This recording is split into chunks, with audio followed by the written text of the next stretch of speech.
Halo, nama saya Eni, NPM 1851101. Saya adalah salah satu mahasiswa di Universitas Internasional Batam yang mengambil Fakultas Ilmu Hukum. Nah, di video ini saya akan membahas mengenai pembahasan dalam hukum lingkungan.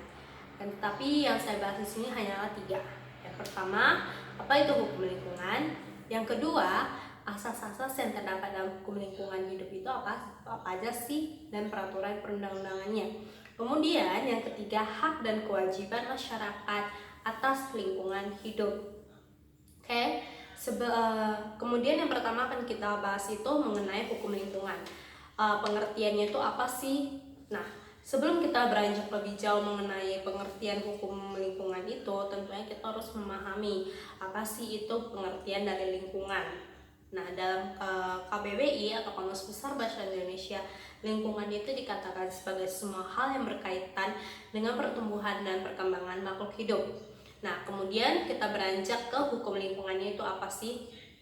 Dalam Undang-Undang Nomor 23 Tahun 1997 atau Undang-Undang Nomor 39 Tahun 2009, hukum lingkungan itu dikatakan sebagai kesatuan ruang dengan semua benda, keadaan, dan makhluk hidup, termasuk manusia dan perilakunya, yang mempengaruhi alam itu sendiri, kelangsungan hidup, dan kesejahteraan manusia dan makhluk lainnya. Kemudian yang kedua, asas-asas dalam hukum lingkungan. Nah, asas-asas ini ada 14. Yang pertama, yaitu asas tanggung jawab negara.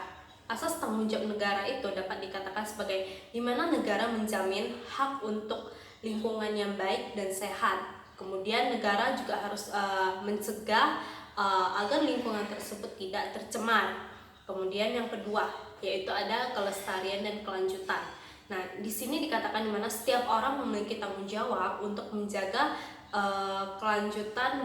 kelanjutan atau keberlangsungan lingkungan ini untuk generasi berikutnya.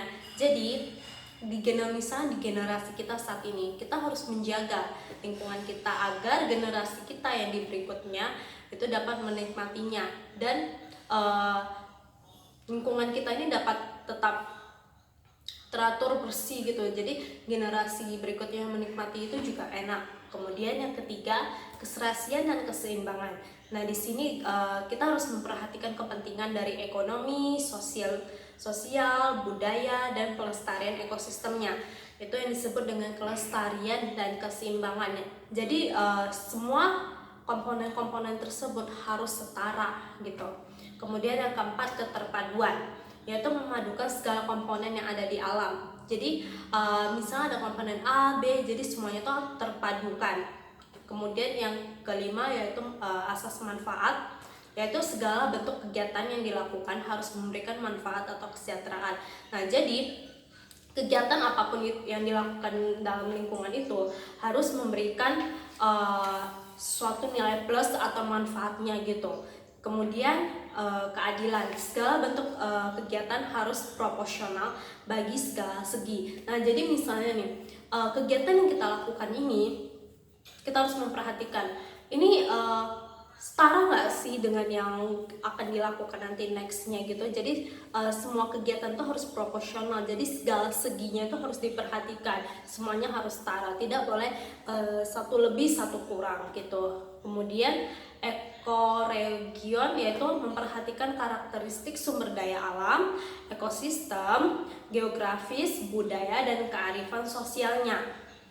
Kemudian asas kehati-hatian, yaitu kegiatan agar tidak terjadi pencemaran atau kerusakan. Nah, jadi misalnya nih, ketika kita ingin melakukan suatu kegiatan, kita harus tentunya memperhatikan asas kehati-hatian, di mana kita harus memikirkan tindakan kita ini mencemari atau tidak gitu. Jadi kita harus memikirkan dampaknya itu apa terlebih dahulu. Kemudian asas keanekaragaman, itu di mana memperhatikan keterpaduan antara sumber daya alam hayati dan hewani. Kemudian asas pencemaran membayar, yaitu di mana tanggung jawab atas kerusakan yang harus dibayarkan untuk proses pemulihan. Nah, di sini dikatakan misalnya ketika ada suatu pihak yang melakukan suatu kegiatan, akan tetapi kegiatannya tersebut menimbulkan dampak negatif yang merusak alam, otomatis pihak tersebut harus bertanggung jawab. Bertanggung jawab di sini dikatakan sebagai untuk membayar agar dapat kita lakukan proses pemulihan kembali terhadap lingkungan hidup tersebut. Jadi kegiatannya yang sebelumnya itu kan telah merusak, otomatis karena lingkungannya udah dirusak, otomatis kita harus melakukan pemulihannya itu harus dari pihak yang bertanggung jawab, itu harus dari pihak yang merusak. Kemudian partisipatif, asas partisipatif yaitu pengambilan keputusan dan pelaksanaan perlindungan dan pengelolaan lingkungan hidup. Nah, partisipatif itu berarti kayak seperti keikutsertaan. Jadi kita kita mengikuti nih untuk mengambil suatu keputusan dan pelaksanaan dalam pelaksanaan perlindungan dan pengelolaan lingkungan hidup nih. Misal kayak gini, ada gerakan nih untuk go green misalnya gitu, untuk penghijauan gitu. Jadi kita sebagai masyarakat kita otomatis harus adanya partisipasi gitu dari kita, karena apa? Karena kita lingkungan itu adalah tempat tinggal kita, adalah sesuatu yang berada di sekeliling kita setiap harinya, itu setiap hari, setiap saat. Otomatis kita harus ada kesadaran atau ada partisipasi kita untuk mengambil keputusan atau ikut nih dalam pelaksanaan pengelolaan lingkungan hidup itu menjadi lebih baik. Sepertinya contohnya go green itu dengan melakukan penanaman gitu. Kemudian kearifan lokal itu di mana pengelolaan harus memperhatikan nilai luhur. Nah, kearifan lokal itu kan harus memperhatikan nilai luhur. Jadi ketika kita berencana nih untuk melakukan suatu pengelolaan lingkungan untuk menjadi lebih baik gitu. Nah, ketika kita masuk dalam prosesnya tersebut, yang harus kita perhatikan yang pertama yaitu bagaimana sih nilai luhur yang ada di dalam masyarakat itu tersebut, dan kita harus memperhatikannya juga gitu loh. Kita harus mengikuti gitu. Jadi karena nilai luhur itu adalah nilai yang udah tertanam sejak dahulu, dan kita sebagai generasi muda atau generasi berikutnya kita otomatis harus tetap menghargai nilai tersebut gitu. Kemudian otonomi daerah, asas otonomi daerah yaitu pengaturan dari pemerintah untuk mengatur dan mengurus sendiri urusan di bidang perlindungan dan pengelolaan lingkungan hidup. Nah, otonomi daerah yaitu berarti dari pemerintahnya itu sendiri. Misalnya dari pemerintah daerah, dia harus melakukan nih, dia harus berpikir untuk mengatur nih tindakan seperti apa sih yang harus diambil untuk mengelola lingkungan hidup di suatu tempat tersebut agar menjadi lebih baik. Misalnya nih, ketika lingkungan tersebut udah tercemar, otomatis dari pemerintah daerah tersebut sendiri harus mulai melakukan suatu tindakan agar lingkungannya menjadi lebih baik gitu.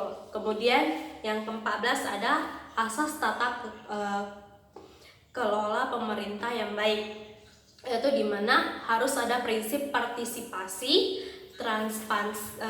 transparansi, akuntabilitas, efisiensi, dan keadilan.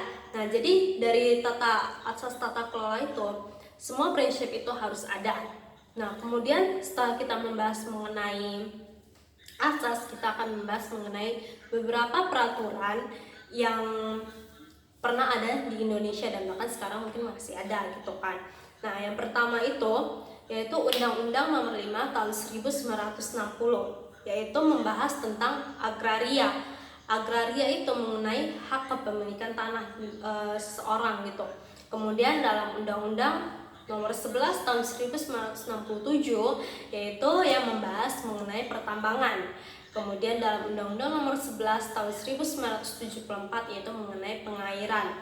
Kemudian Undang-Undang Nomor 5 Tahun 1984 yaitu tentang industri. Kemudian Undang-Undang Nomor 23 Tahun 1992 tentang kesehatan. Undang-undang nextnya Undang-Undang Nomor 30 Tahun 2007 yaitu tentang energi. Kemudian Undang-Undang Nomor 5 Tahun 1992 tentang cagar budaya. Kemudian Undang-Undang Nomor 22 Tahun 2001 mengenai migas. Nah, itu beberapa contoh peraturan perundang-undangan yang pernah berlaku di Indonesia gitu. Dari peraturan tersebut yaitu segala peraturan yang berlaku itu, yaitu untuk mengatur semua mengenai lingkungan hidup, baik dari tanah, air, kesehatan, bahkan kayak seperti gas dan lain-lainnya itu diatur. Kemudian sekarang kita pembahasan yang ketiga, yaitu hak dan kewajiban masyarakat atas lingkungan hidup. Nah, masyarakat itu tentunya memiliki hak dan kewajiban. Ketika haknya terpenuhi, otomatis dia harus melakukan kewajibannya. Nah, kemudian kita bahas yang pertama mengenai hak atas lingkungan hidup itu apa aja sih? Yang pertama, hak atas lingkungan hidup yang baik dan sehat. Nah, jadi masyarakat dia memiliki hak nih untuk hidup dalam lingkungan yang baik dan sehat, dalam arti kata lingkungan misalnya seperti udara yang bersih, air yang bersih gitu, dan lingkungannya yang bersih gitu, yang tidak kotor gitu dan sehat. Itu hak mereka memiliki hak untuk memperoleh itu. Kemudian yang kedua, hak atas pendidikan lingkungan. Hak atas pendidikan lingkungan. Pendidikan lingkungan di sini maksudnya tuh kayak seperti pengetahuan bagaimana kita menjaga lingkungan kita, bagaimana tindakan-tindakan yang kita harus lakukan agar lingkungan kita tidak tercemar, dan tindakan-tindakan seperti apa sih yang nggak boleh kita lakukan karena dapat mencemari lingkungan. Nah, itu termasuk suatu kayak pendidikan lingkungan di mana kita menambah pengetahuan kita mengenai pengelolaan lingkungan itu sendiri. Kemudian yang ketiga, hak untuk mengajukan usul atau keberatan. Nah, misalnya ketika ada suatu proses untuk atau suatu kegiatan untuk mengelola lingkungan, kita sebagai masyarakat itu memiliki hak. Hak kita itu dapat memberikan usul itu kayak seperti suatu saran kita, bagaimana sih kita harus tindakan apa sih yang harus kita lakukan supaya lingkungan hidup kita jauh lebih baik, lingkungan sekitar itu jauh lebih baik, ataupun kita dapat mengajukan keberatan. Keberatan itu artinya ketidaksetujuan dari kita terhadap suatu tindakan tersebut. Nah, kemudian yang keempat itu hak untuk berperan dalam perlindungan dan pengelolaan. Nah, perlindungan dan pengelolaan di sini dikatakan sebagai ketika kita hidup dalam suatu lingkungan, tentunya kita juga harus menjaga lingkungan kita. Nah, dalam kita berperan dalam menjaga lingkungan kita, misalnya nih, kita tidak pungkiri dalam kehidupan kita, dalam dunia kerja kita dikelilingi oleh industri, di mana industri ini tentunya pastinya kan ada pengelolaannya. Nah, kemudian dalam pengelolaannya ini kan kita kan ada yang namanya dampak negatif dan dampak positifnya. Nah, di sini kita juga memiliki hak itu untuk berperan dalam perlindungan dan pengelolaannya itu bagaimana gitu. Kemudian yang kelima, untuk pengelolaan terhadap lingkungan yang tercemar. Nah, jadi kita ini memiliki, sama seperti yang saya katakan sebelumnya, kita memiliki hak untuk mengatur atau mengelola gitu. Misalnya lingkungan kita nih udah tercemar gitu, kita memiliki hak nih, kita harus melakukan tindakan apa gitu agar lingkungan kita asri kembali. Nah, setelah terpenuhinya hak, tentu kita memiliki kewajiban. Apa aja sih kewajiban kita? Yang pertama, kita harus memelihara kelestarian lingkungan. Nah, karena hak kita terpenuhi, kita kan misalnya hak untuk memperoleh sesuatu, misalnya kita kan seperti kita hak untuk belajar menggunakan buku tulis gitu kan. Buku tulis kan kertas itu kan dari pohon tuh kan.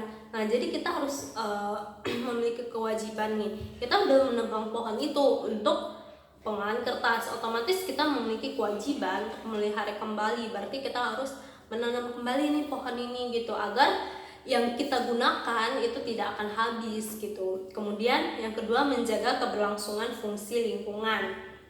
Yang ketiga, menaati peraturan. Menaati peraturan di sini dalam arti kata, misalnya kita adalah